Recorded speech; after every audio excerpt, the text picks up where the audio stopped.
नमस्कार दोस्तों, आज हम अटलांटिस खोए हुए शहर के बारे में मिथक और तथ्य पार्ट 2 विषय पर दिलचस्प तथ्यों के बारे में बात करेंगे। कृपया मेरे चैनल को सब्सक्राइब करें और मेरे वीडियो को लाइक करें, साथ ही बेल आइकन भी दबाएं। आइए दोस्तों शुरू करें। मिथक 6 अटलांटिस अंटार्कटिका में है। चार्ल्स हॉपगुड के अर्थ क्रस्ट विस्थापन सिद्धांत से प्रेरित होकर कुछ लोग अनुमान लगाते हैं कि अटलांटिस अंटार्कटिका की बर्फ के नीचे स्थित है। उनका मानना है कि 9600 ईसा पूर्व के आसपास तेजी से ध्रुव परिवर्तन के कारण अटलांटिस अपने वर्तमान बर्फीले स्थान पर चला गया। हालांकि इस परिकल्पना में ठोस पुरातात्विक या भूवैज्ञानिक साक्ष्य का अभाव है और वैज्ञानिक समुदाय द्वारा इसकी व्यापक रूप से आलोचना की गई है। मिथक 7 अटलांटिस एक महाद्वीप था।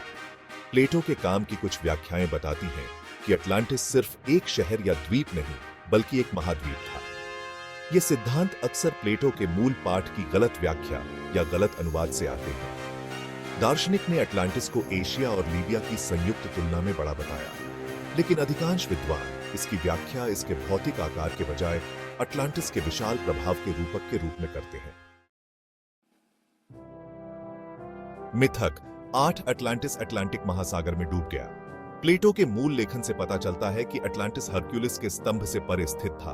इसके बावजूद कई लोग मानते हैं कि यह अटलांटिक महासागर में डूब गया था। यह मिथक संभवतः प्लेटो के विवरणों की गलत व्याख्या या कहानी के रोमांटिक संस्करणों के कारण है। मिथक 9 अटलांटिस में अद्वितीय शारीरिक विशेषताएं थीं। कुछ लोकप्रिय संस्कृति व्याख्याओं में अटलांटिस को अद्वितीय शारीरिक विशेषताओं जैसे असामान्य त्वचा या बालों के रंग, ऊंचाई या यहां तक कि पानी के नीचे सांस लेने जैसी क्षमताओं के साथ चित्रित किया गया है। हालांकि इन चित्रणों का प्लेटो के मूल विवरणों में कोई आधार नहीं है और ये पूरी तरह से काल्पनिक जोड़ हैं। मिथक 10 अटलांटिस एक शांतिपूर्ण स्वप्नलोक था। अटलांटिस के कई चित्रण इसे एक शांतिपूर्ण स्वप्नलोक के रूप में चित्रित करते हैं, जहां युद्ध और संघर्ष अज्ञात थे और इसके नागरिक पूर्ण सद्भाव में रहते थे। यह फिर से कहानी का एक और काफी हद तक रोमांटिक संस्करण है।